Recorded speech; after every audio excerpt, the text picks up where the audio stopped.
Hey guys, Dr. Ben here, FA Well Centers. Excited to talk today with the Austin Air Group. So Austin Air is a air filtration company, portable units that you can use in your home. I want to start first off with how important air is. There's certain things that we can control around us. We talk all the time about food. We talk about like blood sugar monitoring. We talk about all types of different things that we can control. But when you start thinking about water, when you start thinking about air, some of these things that are almost like out there, like, oh my gosh, what can I do to make my air better? What can I do to make my water better? Some of these other things. Well, this is a tool that we have in our bedroom that we use every single day and filter the air, especially here in Colorado. Wildfires the last couple of years, you're worried about COVID, all these different things. So learn today what you can do to make your air as clean as possible. And if you've got questions at all, pop those down below, right down where you're watching from as well. Austin Air, they're based out of Buffalo, New York. I know we've got a lot of New Yorkers that end up watching. So absolutely, I'd like to welcome you guys. This is Stacy and Michael from Austin Air, and welcome. Well, Thank you. thank you. Thanks for having us. Yeah, absolutely. So, Austin Air, the thing that I've seen, I see all the time on social media, all these things like, these ionizer purifier things, these ultraviolet lights, and all these new companies popping up left and right, especially with COVID, going around and like, man, we've got these, all this air. I actually saw an article a couple of weeks ago, and they said, actually, one of the best things you could have done all along was open your windows and doors and get fresh air, just to get air moving through. So air absolutely is a huge part of it. More than wearing a mask, more than wearing, getting a shot or whatever it is. It's what's floating around that's so important. But tell us, since 1990, Austin Air has been in this game and using the same filter. Yeah, Austin Air, I mean, we basically were the first ones to get into this market with a HEPA and carbon filter for the residential use, and it has expanded into much more than that, especially since COVID came about. One of the things you brought up was, some of the electronic and the UV. We use technology that the CDC, WHO, and the EPA recommends, which is HEPA and carbon. The HEPA is going to remove airborne particulates down to actually very, very small. You can go down to 0.1 micron at 99%, which is smaller than most viruses that we're having problems with. So, I mean, our technology has been proven, and it's in independent studies, and is actually recommended by, like I said, the CDC, EPA, and the WHO. Where some of these other technologies, some testing has yet to be done on some of them, like electrostatic and the plasma waves, where you don't really see exactly what could be happening, but a lot of them do have things that off gas, like ozone, and the possibility of creating other chemicals. So we really hesitate from going into that technology and recommend people kind of avoid them because you don't know what you're getting involved in.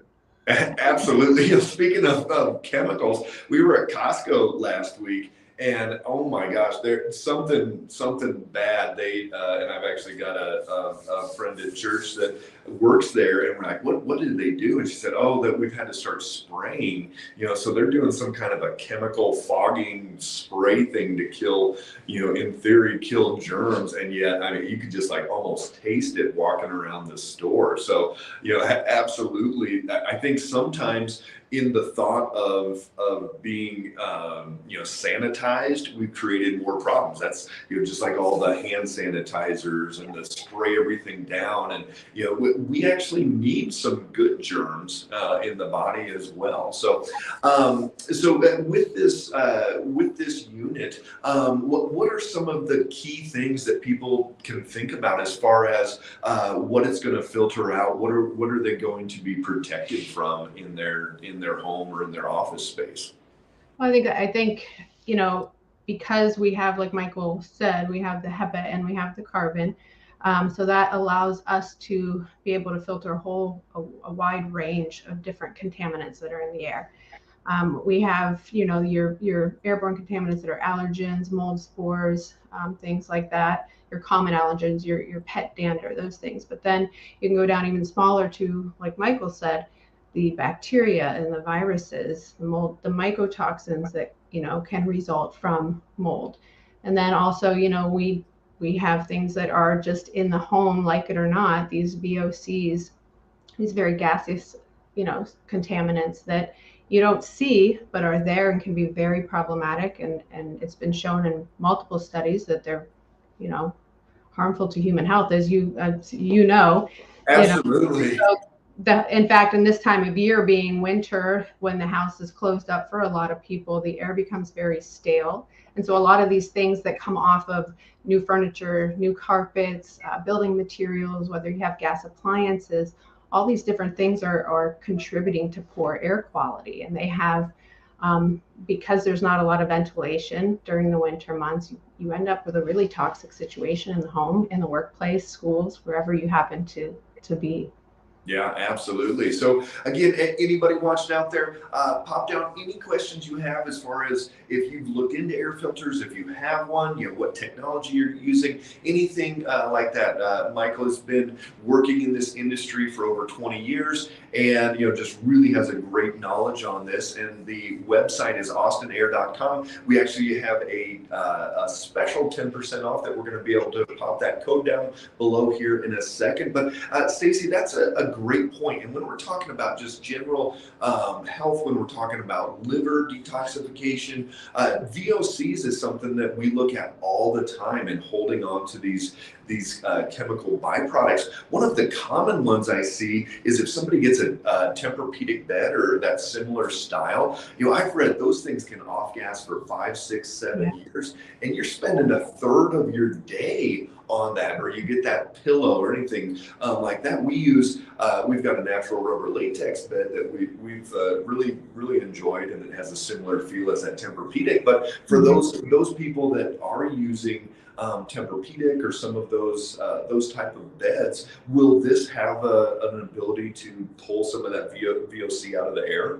Yeah, yep, absolutely. And so that's what we see a lot of people that will come to us or send us, comments and stuff about the quality of sleep that they're getting, and they didn't even realize that some of these things were off-gassing. They think, okay, if I clean my bedroom and I'm dusting and I'm cleaning, that's good enough, right? Well, a lot of times, even the cleaners that you're using aren't exactly, ideal for air quality. So then when you add all of this stuff too, you add the mattresses, the pillows, and any type of wall hangings, the tapestries, these types of things are collecting dust. So then it contributes to a very less than ideal situation. I think too, people forget that when you lay down, you lose a good percentage. Some estimate up to 50% of your lung capacity to filter out these things. So when you're laying down for that long period of time, it's important to filter them before they get to your lungs, because your lungs can't do it when it's as well when you're laying down. So. Yeah, absolutely. We just, Michael, we just did a video a couple weeks ago about seasonal allergies, and tons of people were commenting all the symptoms they have, all those things.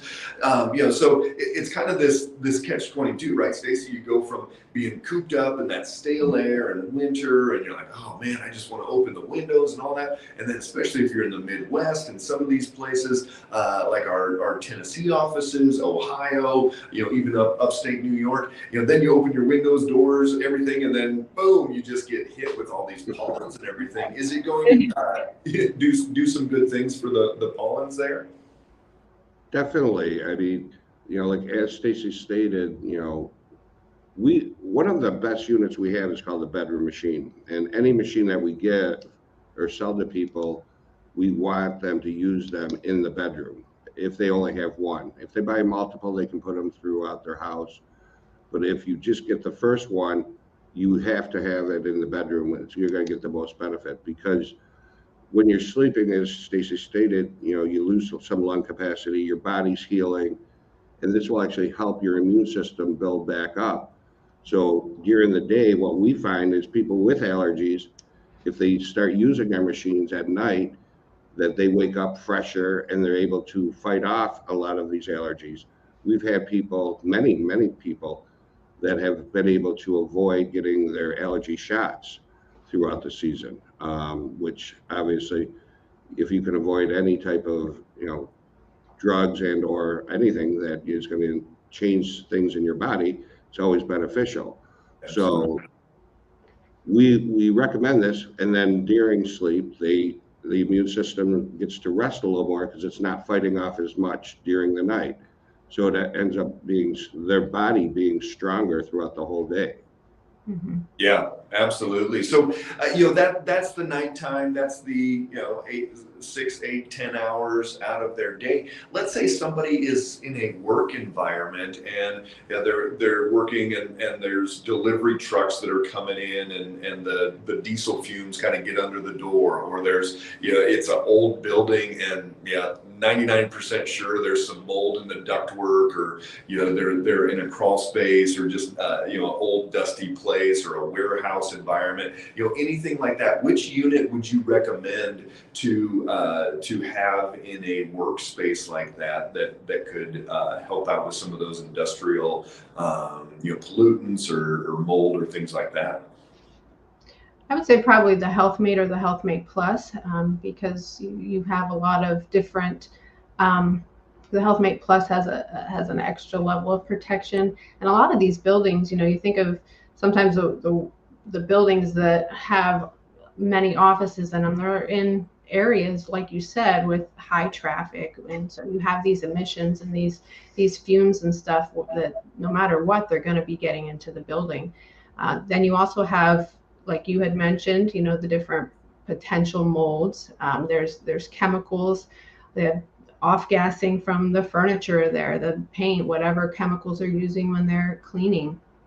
So all these things, again, are building up. And even in offices, there's not a lot of opportunity for letting in fresh air usually, especially if you have indoor offices that are in the center of the building. Not everybody has an office window, and so these can become super problematic because, again, all these toxins are building up in the air. And then what you have workers who have chronic migraines maybe, or allergy symptoms, fatigue, and then so we have this absenteeism, and so it's decreased worker productivity, and it creates this vicious cycle throughout the building. And so, I mean, we've been talking a lot about it in regards to COVID and the pandemic, but really, I mean, that's just one of the threats in an office building.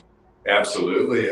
We moved offices a couple of years ago, and I looked, and I could not find any space that had windows that open. So we've got a back door that kind of goes to this little kitchen area, and we'll prop up both of them and try to get air circulating in, just to get some of that stagnant air out, get some fresh air. We know that those, fresh ions coming in, all that has a lot of value, but especially if you can't do that, and as you were talking, some of the different professions, hairstylists, that's got to be a huge one.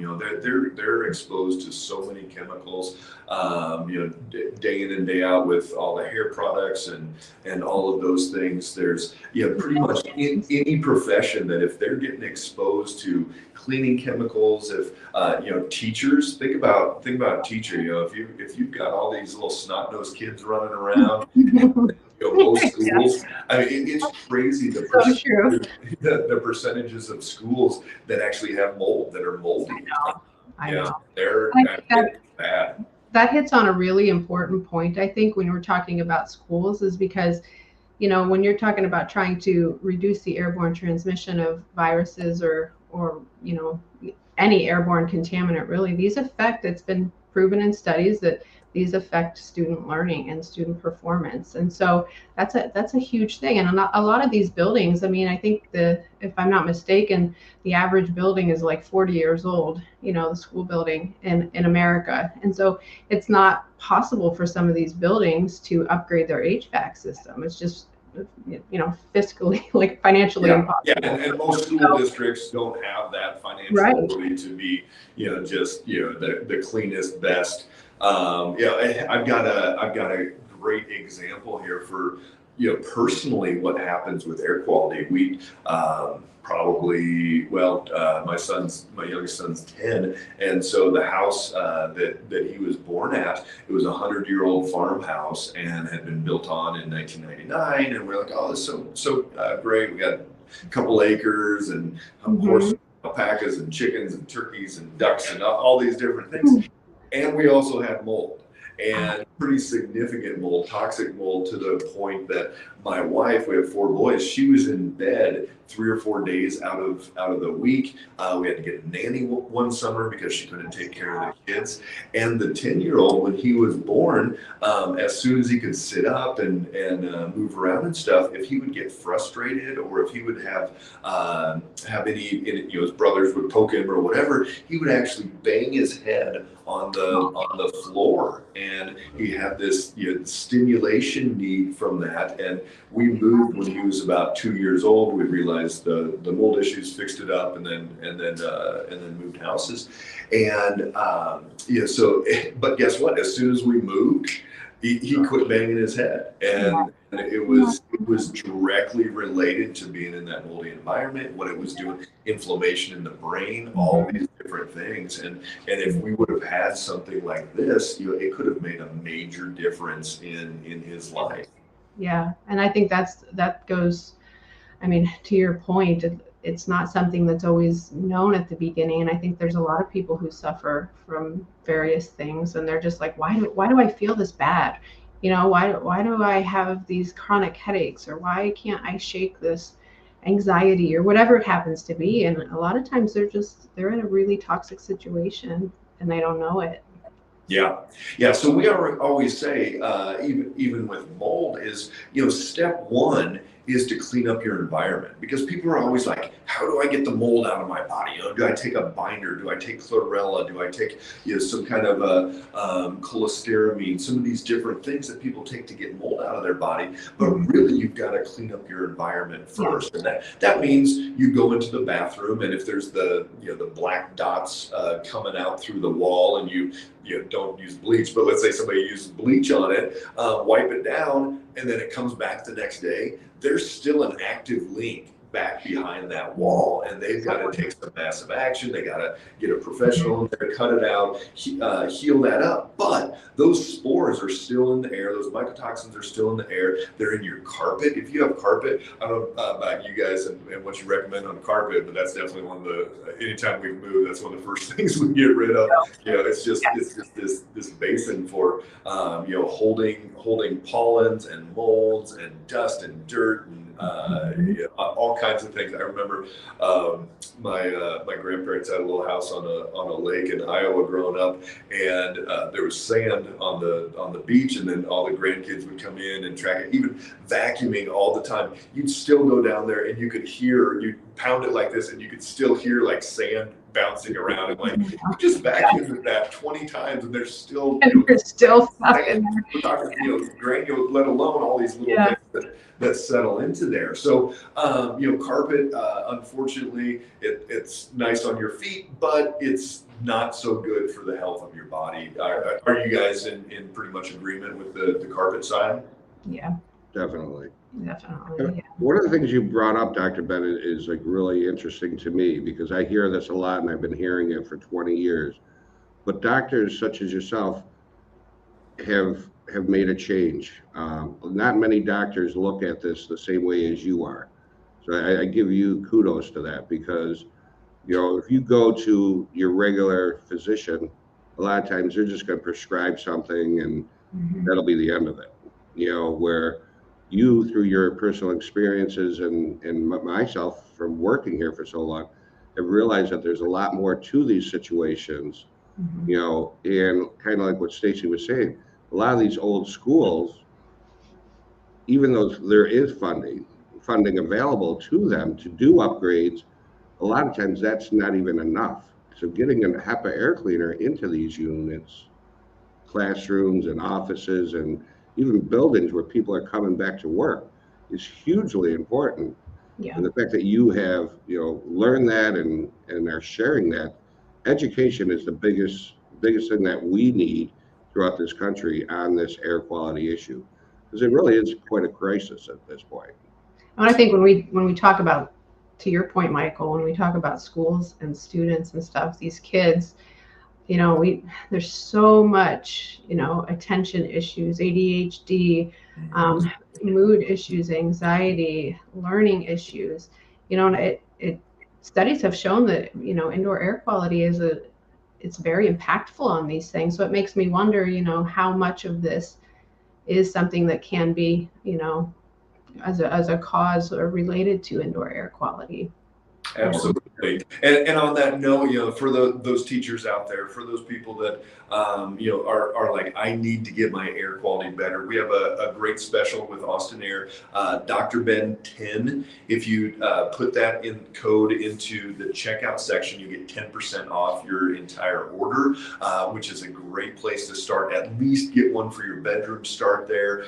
Then think about your kids' bedrooms, think about getting it into your work setting, all of those different things. And we've got them multiple places in our house and our office, and it's just a huge bonus there. And so this is one of those, like I was saying in the beginning, where a lot of people are like, man, what air, that's just, air's outside there and we can't do anything about it, versus I can not eat a hot fudge sundae, or I can eat more kale. Those are things I can control. I can go for another walk. I can get 10,000 steps. I can, go to the gym and push some iron. Those are things I can physically control and change. But then a lot of people think about, the air part, and it's like, well, man, it's just this ambiguous thing that's just there and I can't really control. But in reality, at least, a third of our day, being in that bedroom unit, like you were talking about, if not even more, can be controlled and can really be changed, can it? Yeah, absolutely. And I mean, you touch on a good point too. And sometimes opening up the windows and we're looking for that fresh air to come in, but depending on where you live, the air might not be that fresh coming in. I mean, if you live in an area where, you're in an apartment building in a very busy area with traffic, you have factories nearby or whatever. I mean, that kind of fresh air, how fresh is it? The freshest. Yeah. And then to your point, you mentioned about wildfires. I mean, that is extremely harmful. Well, the last couple of years, 2 years ago, it was so bad. There were days it looked like you were like apocalyptic. We were on Mars, orange. There was soot that was actually falling down on the cars. You'd have to put on your windshield wipers. You could find pine needles in the air. Pine needles were floating down from 50 miles away. We were getting burnt pine needles settling in. My parents, they live close by. They cleaned out their air filter in their or they pulled it out of their HVAC system, and it was just coated. Yeah, it was horrible. You find this dust layer. My mom's kind of a clean, neat freak person, and so go through and just clean. And it's just like this soot layer everywhere. And they had their windows. She's got some lung issues, so that was even with their windows closed all summer, and they still had that issue. So it's just a huge problem, and unfortunately, we're really dry out here again, a lot of wind. There's already Arizona fires, New Mexico fires. We've had a couple in Colorado already. It's coming, and it's going to, I think we're in trouble again. I'm not sure how Washington, Oregon, California is going to be this year, but at least the mountain region, we're probably going to have more fires again, unfortunately. And that travels. I mean, that smoke, it's not just like a little bubble where that smoke is just going to stay within that zip code. It doesn't care about locale. It got all the way to Buffalo last year, and being with Austin for so long, it's progressively getting worse, and the seasons are getting longer, and there's more fires, and that's the scariest thing about it. That's why we always recommend the Healthway Plus on those, because you don't know what's burning, so you want as much coverage for the chemicals and VOCs that's hidden in that smoke. Yeah, well, in just outside Boulder, Boulder, Colorado, here earlier this year, it was in late winter. I don't know if you saw that, but there was a fire that burned like 1,000 houses. It basically went through kind of the prairie and was just 100-mile-an-hour winds, just hitting the houses. I mean, think about the chemicals. There were cars that were lost. There were, all those chemicals, everything that burned in through those houses. And where does that go? Well, it goes up into the air and goes in through all that. We've had a couple customers who have sent us testimonies and some videos and stuff where they've experienced wildfires nearby their house. They couldn't go into their house, but they had a few Austins that they would put in. They cranked them up to high, and it was amazing how fast it would clear out the house, so that they could move back in. And that I think speaks volumes too. That's great. Do you guys recommend, so let's say you do have that bedroom unit or you have one at your office or whatever, and you go home for the day or you leave the house for the day, do you recommend turning it up to high at those times, or is that necessary? Or The more air changes, the better everything's going to be. So typically when people are in a room, they're not going to be running them on high. So right, the noise, it is a little bit loud. yeah, I mean, in order to clean air, you really have to move it. And the way our unit is designed is very unique compared to a lot of our competitors, because we have such a small export vent. It really creates a circular airflow in the room that it's in. And that's done on purpose so that it will clean all the air in that whole room. So anytime that you're not in there, if you can turn it up, you're just going to bring the particulate count and the VOC count even lower than it was. Okay, that's great to know. So if somebody's gone from 9 to 5 every day, that's go ahead and just crank it up to that 3 setting and call it good. Yep. We had a comment here from Virginia. Volcanoes put out more than you realize, and of course the environment is contaminated from China more than any country. We all know that our country has more restrictions on pollution, which is great. But and that's what I was thinking too. You look at those people in China that are wearing masks, not for COVID, but just from air pollutants. And I mean, ultimately that gets up in the air, and it's not like, oh, once it hits the border or once it hits the Pacific Ocean, then it goes away. I mean, all of that stuff, it just ultimately builds up and has to go somewhere. And so I think the healthy air is by far one of the best things that you can invest for yourself in. So guys, I just want to thank you so much for jumping on here. Anybody that's watching, and we'll be replaying this one on YouTube, on Facebook, and even if you're watching later, this code will be available, Dr. Ben 10, and you're going to be able to get any of the Austin Air filters at a 10% discount. These are literally the best filters that we've been able to find. I've got friends in the mold industry, all types of different places. Oh, great. Stephanie here, she just got her unit about 2 months ago. So good job. Let us know how you like it. And if you're ready for that second one, get 10% off there. Yeah. And so, use it in your kids' bedrooms, in your work environment, those things. But, this is the time. We have to do everything possible. I always say you can't out-supplement a poor immune system. And that's, through COVID, people were always asking how much zinc, how much vitamin D, how much quercetin or hydroxychloroquine or whatever they were trying to take to get their body as healthy as possible and help that immune system. But if you're not sleeping well, if you're not eating well, and if you're not breathing in those pollutants or the allergens, whatever are decreasing your immune system, there's no amount of supplements that are going to fix that. So get your air clean, get started now, and it's going to make dramatic changes in your health. Any final words, guys? No, I think you hit the nail on the head right there. I mean, and we don't know what's going to happen in the fall, or the winter, and cold and flu season's coming back around. I think now, is the time for people to start preparing for that, to start getting their air in their homes, their work, their schools clean. So that their immune systems can take this summer and this nice weather to kind of rebuild itself, and then they're ready. They're ready for fall and winter, whatever it will bring. Absolutely. Okay, well, thanks Austin Air for jumping on, guys. We really Thank appreciate you. it. If you guys have any questions out there, even if you're watching this again, pop those down below. And if we don't know it, we'll reach out to Austin Air and get those answers for you as well. But again, 10% off, and go get that filter, get your air as clean as possible. Take care, everybody. Have a great day. Thank you. Bye. Bye.